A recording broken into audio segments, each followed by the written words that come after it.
We are glad to welcome you on the HardReset.Info YouTube channel, and today I would like to show how you can check screen time on OPPO.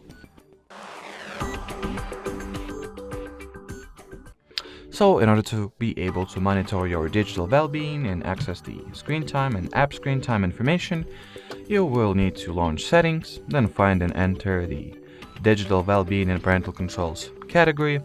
And over here, right at the main page, you can see the total amount of screen time you have experienced, whatever is that.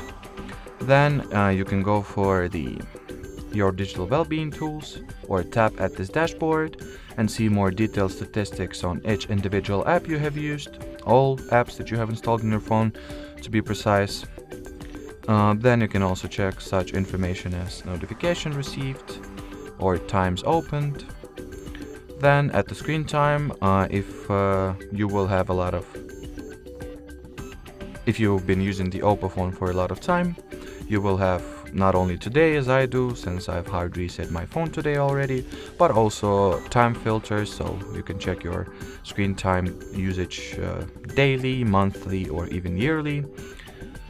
But that will be it for this video, guys. Thanks for watching, thanks for your attention, and bye bye.